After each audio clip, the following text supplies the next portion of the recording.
équation linéaire du premier degré d'inconnu x, un incontournable en physique-chimie. Effectivement, c'est une situation mathématique qu'on rencontre assez fréquemment, du moins en tout cas dans le secondaire en physique-chimie.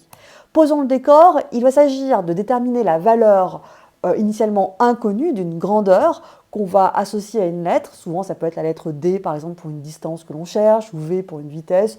De manière générale, la lettre X, ici, sera le cas dans la première partie de la vidéo.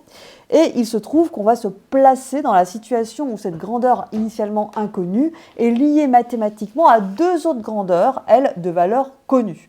On va les noter de manière générale, A et B par la suite. Et donc tout l'enjeu va être de déterminer la valeur de x, autrement dit, d'exprimer x en fonction des deux autres grandeurs de valeur connues pour pouvoir trouver la valeur de x. Alors si je vous dis que 2 fois x égale 6, on va partir d'un exemple assez simple, très rapidement vous allez dire bien x égale 3. C'est ce qu'on va chercher ici à trouver la valeur de x. Alors ici c'est une situation un peu triviale, un peu facile, qui va me permettre en tout cas d'expliquer les différentes étapes de raisonnement en fait, qu'on va faire par la suite dans des situations un peu moins simples. La méthode que je vous propose, c'est de passer par ce qu'on peut appeler les opérateurs associés. L'addition va être associée à la soustraction étant associée à l'addition, la multiplication est associée à la division et la division à la multiplication. Alors, les opérateurs sont donc ici réciproques. Alors, ici, si on part du 2 fois x égale 6, on a notre grandeur inconnue qui est liée à la multiplication. Donc, si on raisonne par cette méthode proposée, il faudrait qu'on fasse apparaître l'opérateur associé à la multiplication, c'est la division. Alors, nous, on sait que x égale 3, c'était assez trivial. Comment peut-on manipuler notre décor 2 fois x égale 6 pour faire apparaître du 3 avec un divisé? Effectivement, on comprend bien que 6 sur 2, ça nous donne le 3, c'est la fameuse valeur recherchée. Mais comment passe-t-on de 2 fois x égale 6 à la ligne de dessous qui va faire apparaître le 6 sur 2? Eh bien, tout simplement en divisant chaque membre par 2. Si je divise le membre de gauche par 2, il faudra qu'on fasse la même chose au membre de droite pour que l'égalité reste vraie. Et quel est l'intérêt de diviser par 2 plutôt que par 4 ou par 3, etc. Tout simplement, en divisant par 2, on va pouvoir avoir 2 fois x sur x. Or, 2 fois x sur x, on va pouvoir simplifier par 2. Et donc, on va avoir juste la grandeur que l'on cherche, x égale une valeur, un calcul de grandeur de valeur connue. Ici, le 6 sur 2. Autrement dit, x égale 6 sur 2, soit x égale 3. Cette étape, ici, qui était explicitée, en général, quand on est dans une situation simple comme 2 fois x égale 6, on n'a pas besoin de faire tout ce raisonnement pour trouver x égale 3. Pourtant, il va falloir maîtriser ce genre de raisonnement, notamment quand on sera dans un contexte un peu moins trivial. Regardez, je mets une notation générale. A fois x égale b. Eh bien, très rapidement, vous êtes censé être capable de dire x égale b sur a. Pourquoi? Eh bien, tout simplement, la grandeur cherchée, c'est x, et x est lié à l'opérateur multiplié. Il va donc falloir qu'on fasse apparaître l'opérateur associé divisé. Donc, si x est multiplié par une grandeur connue a, et alors on va diviser chaque membre de l'égalité par la grandeur connue a. Autrement dit, a fois x sur a égale b sur a. En divisant, quel est l'intérêt? Eh bien, tout simplement, on va pouvoir simplifier par a et donc isoler x. X égale b sur a. Je pense que vous retrouvez ici l'analogie de tout à l'heure avec 2 fois 3 égale 6. 3 égale 6 sur 2. Je parlerai d'analogie 2, 3, 6. Attention, l'analogie, vous devez l'apercevoir ici comme une aide. Très rapidement, il faudra vous affranchir de cette béquille et passer uniquement par des calculs qui manipulent des lettres. Cette manipulation de lettres, comme on l'a fait précédemment, a fois x égale b, autrement dit a fois x sur a égale b sur a, on va simplifier par a, x égale b sur a. Ce genre de calcul manipulant que des lettres s'appelle des calculs littéraux. Alors que ci-dessous, 2 fois 3 égale 6, ce qu'on appelle des calculs numériques. D'accord? Alors, autre situation, a égale x sur b. La grandeur qu'on cherche est toujours x. Comment fait-on pour exprimer x en fonction du reste? Tout simplement, x est divisé par la grandeur connue b. Si on applique le raisonnement de tout à l'heure, on va mettre l'opérateur associé ici fois la grandeur connue b. X est divisé par une grandeur connue b. On va alors appliquer à chaque membre de l'égalité une multiplication, car c'est l'opérateur associé à la division, une multiplication par la grandeur connue avec laquelle se trouve x. Ici, x est divisé par b, alors on va multiplier chaque membre d'égalité par b. Quel est l'intérêt de faire ceci? Eh bien, x sur b fois b, on va pouvoir simplifier par b. Ainsi, on aura b fois a égale x, soit, si on le note de gauche à droite de manière plus cohérente, x égale b fois a. Alors, si on veut s'aider de la béquille analogie 2, 3, 6, on peut essayer de réécrire la situation initiale a égale x sur b en analogie avec des chiffres 3, 2 et 6. On peut très bien dire que 3 égale 6 sur 2.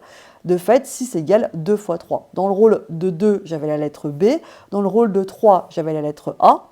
Et dans le rôle de 6, donc, c'était la grandeur inconnue x. On retrouve bien x égale B fois A si on fait l'analogie. J'insiste bien, l'analogie 2, 3, 6 n'est qu'une aide temporaire et vous devez vous en affranchir très rapidement. Mais je préfère que vous passiez par l'analogie 2, 3, 6 plutôt que par des astuces type le triangle magique qui ne vous fait pas comprendre la manipulation en termes d'opérateurs mathématiques. Et donc là, vous passez à côté de tout le pan du raisonnement même des calculs littéraux.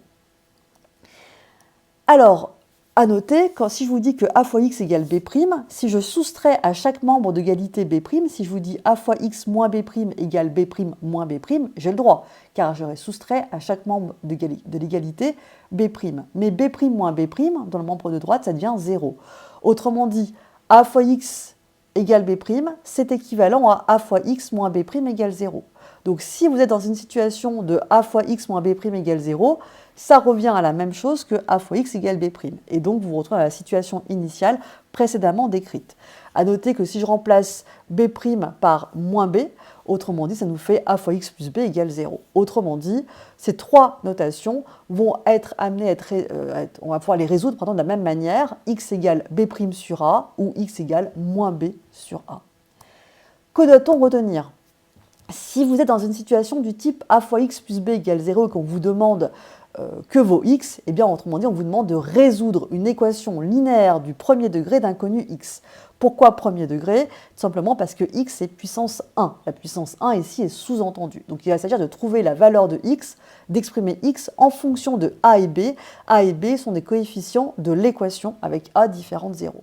La solution dans ce cas-là est x égale moins b sur a. Graphiquement, comment on peut résoudre aussi cette équation? Tout simplement, a fois x plus b, on peut l'associer à une droite d'équation a fois x plus b. Et donc, si je vous demande a fois x plus b égale 0, que vaut x? Bien, vous pouvez tracer la droite y égale a fois x plus b, avec a et b qui sont des valeurs connues, donc le coefficient directeur a est de valeur connue et l'ordonnée à l'origine b est de valeur connue. Eh bien, cette droite va couper l'axe des x, d'accord, l'axe des abscisses, en une valeur, donc en un point A, d'abscisse moins B sur A. Alors pour finir, je vous propose un petit défi.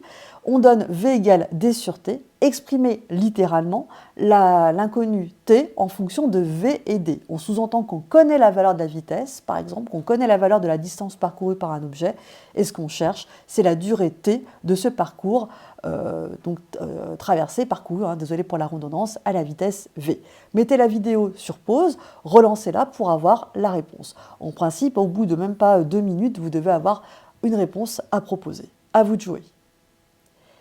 Alors, vous avez relancé la vidéo donc pour voir la réponse. Nous, ce qu'on cherche, c'est la grandeur t, et ce qu'il faudrait, c'est se mettre dans une situation connue, en tout cas, du type a fois x plus b. Donc, on n'est pas exactement dans ce format d'écriture. Ce qui serait bien, c'est de faire apparaître la grandeur t, pas en dessous du dénominateur.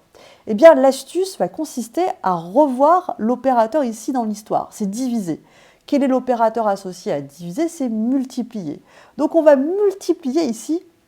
Et ça, c'est un peu une nouveauté par rapport au cas précédent, chaque membre par la grandeur que l'on cherche, fois t. Pourquoi fait-on cela? Tout simplement, en faisant ceci, on va pouvoir simplifier à droite par la grandeur qu'on cherche. Mais la grandeur qu'on cherche reste tout le temps apparente dans le membre de gauche.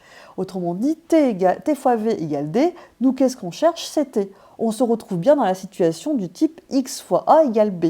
Donc ça, on sait résoudre. On va diviser chaque membre par... pourquoi diviser? Tout simplement parce qu'on a t fois v, v étant une grandeur connue. Donc on va diviser chaque membre par la grandeur connue v. Autrement dit, t fois v sur v égale d sur v. On va pouvoir simplifier par v et donc trouver t égale d sur v. J'espère que cette vidéo vous a été utile et je vous dis à bientôt.